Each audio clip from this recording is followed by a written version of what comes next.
Dear friends, and good morning on the 14th of September. Let's start with the great news for this weekend.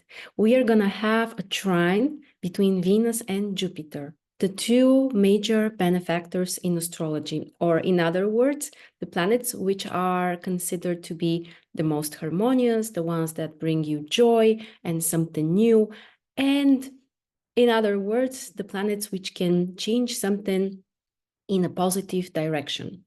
So Venus is currently in Libra, the sign of her rulership, which means that Venus is extremely beneficial. Venus can be very rewarding and can bring something kind of like very close to Venus nature, her natural face, so to speak. And Venus is the planet related to joy, love, the things that we really want to do, the things that bring us fulfillment, the things that make us feel connected and kind of like doing something from the heart. On the other side, Jupiter is currently not strong. Jupiter is in Gemini, which is actually one of the weakest positions for Jupiter. So Jupiter is not bringing its kind of like most typical face or most typical role. And Jupiter is also about success, about doing things in bigger scale, but also it's about the social standards or what's considered as, let's say, nice, prestigious, but in terms of society, in terms of other people. So this interesting combination, Venus very strong in Libra, trining Jupiter very weak in Gemini, suggests that we can still have some kind of beneficial, let's say, activities or things to focus on or things that can bring us success. But we need to come from the place of what we personally want and like, because that's Venus, and not so much of the place from the place of what other people would like or what might be a trend or what is considered to be prestigious in terms of society. So in other words, also to prioritize your own values and not the social values or those things that are kind of like pushed from other people.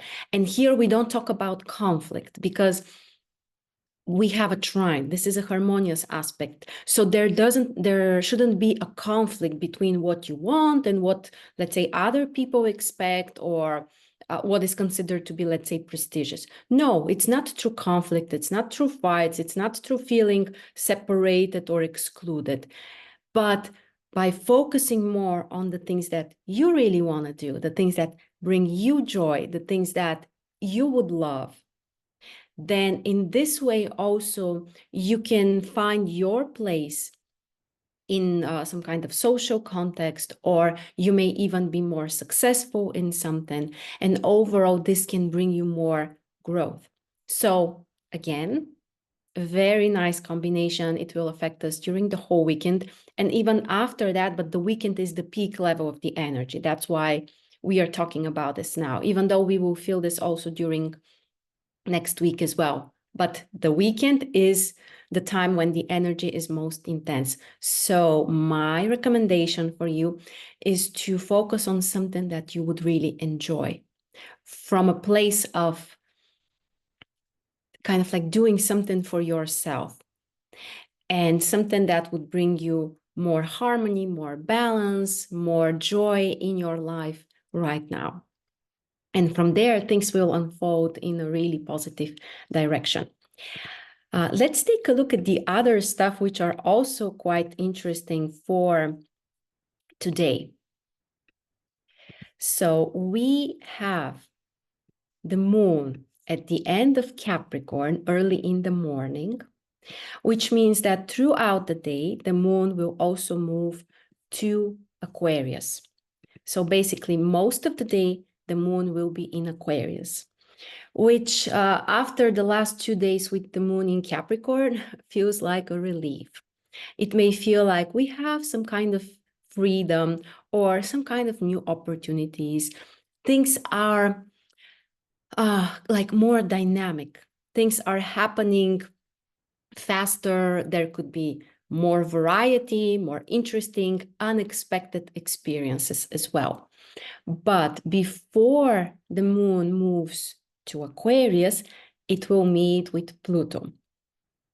And the conjunction between the moon and Pluto is an aspect which brings lots of intensity. It's like a very deep and intense energy needs to get out. So for us, if we can't really control ourselves, or if we don't have like a constructive direction to put this energy into, it might create issues. It might bring some kind of heaviness, sometimes even within the body. It might feel like, you know, we need to do something, but it's not clear what. So there could be some kind of tension.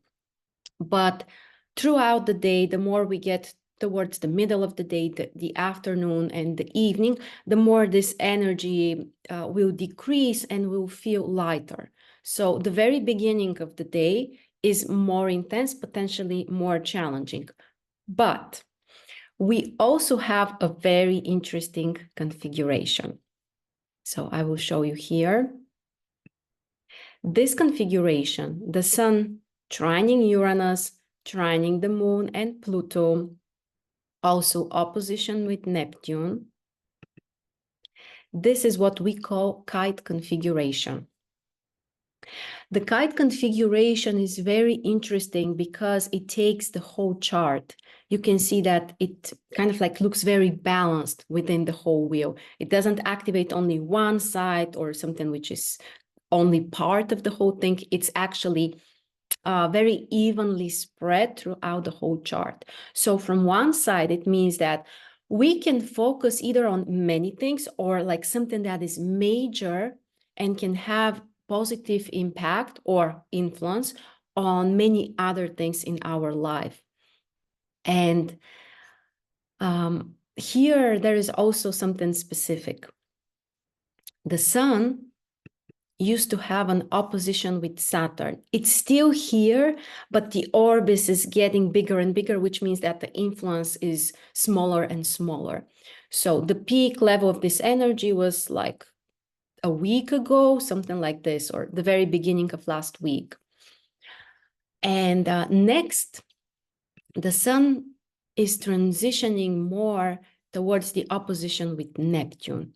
So this opposition between the Sun and Neptune is applying. It means that during next week, we will get to the peak level of this energy. So the Sun is transitioning from opposition with Saturn to opposition with Neptune. Both of those are challenging. Let's not sugarcoat this. That's the reality. Those are difficult aspects, but at the same time, they are completely different. The opposition between the Sun and Saturn is more about handling with some kind of restrictions, some kind of limitations, something that can slow us down. It may even feel like external things which are not allowing us to do something. In other words, something that is too rigid or too limiting or kind of like too closed. That was the main topic of last week and the opposition between the Sun and Saturn. The next one, which is about to kind of like get to the peak level, we are still not there yet. This is the opposition with Neptune. And it's completely different. It's more about feeling like the limitations or like the boundaries are not clear. But from another side, this may feel like there is some kind of chaos. Like we have lack of control, but for different reasons. Like the Saturn opposition is also lack of control, but it's more because something is impossible or something is too limited or restricted. The opposition with Neptune may feel more like something is unclear. We don't know why, how, what to do.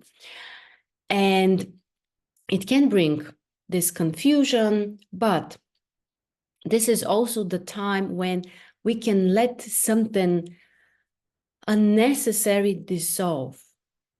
And that's the meaning of this aspect. It's not there to torture us, so we would suffer and we will feel lost and confused. We feel lost and confused because something that we might have relied on or we have believed in, or for us it might have seemed like a truth, turns out to be different. and it's dissolving. And from there comes the possible feeling of, I don't know how or where or when and all of that. But again, the root of this process is also constructive. Of course, everything in the basis is always constructive. So we may feel lost and confused and without a very clear direction, because the deeper process is that some kind of unrealistic expectations or unreal foundations, something that we wanted to rely on, we were defining it as our truth, our basis, turned out to be different, not as stable as we have thought it was, not as probably real. So from there may come this feeling of, again, chaos and confusion, but in the root, this is not a negative process as well. So the point now is that the sun is switching from Saturn to Neptune. And during the weekend, especially today, but Saturday and Sunday, actually, the sun is in the midpoint of the opposition. So really in the middle, but in the opposite side between Saturn and Neptune. And those midpoints, they are also very special. And they can bring us this like an interesting realization of how those two topics can be connected, the Saturn and Neptune topic. In other words, something that we have relied on, Saturn, something that may seem to be right, accurate, like some kind of rule or rules or a system of rules, it might be dissolved, or we may realize that this is not maybe bringing me the stability that I was hoping. Maybe this is not providing foundation, but it's more like a cage for me sometimes. So the process is very interesting. Again, it's really about dissolving and letting something go, something that we no longer need. And basically, the moon is also activating more the transition, because the moon has aspects with the sun and with Neptune, which means that, it's like something that kind of like changes the focus from Saturn more to Neptune. So this is very interesting for today. And another also aspect, which is just getting started, is an opposition between Mercury and Saturn. This is the very beginning, so we may not feel it that strongly during the weekend, but throughout the week it will, again, get to the peak level. And this aspect can kind of like push us to start thinking differently, to see things from a different perspective. Again, here the question is, where is the logic? Where is the rational perspective? And in which cases this is also limiting. Sometimes the logic is exactly the thing that we want. We need to find and understand and kind of like see the rational side. And in some cases, if we are kind of like stuck to this can limit us. So there are cases when we need to rely on logic, and other cases in which we should rely more on intuition, imagination, and so on. So this opposition between Mercury and Saturn, especially in those signs, Mercury is very strong in in Virgo, and it's extremely logical there. Organized thinking, focused on, the practical things that you can see, you can prove and measure. Saturn, on the other side, is in Pisces, the sign of the undefined things, the things that are not that clear, the things that you don't necessarily measure because you can't always see them literally, with your eyes. Those are more things that you may feel, you might kind of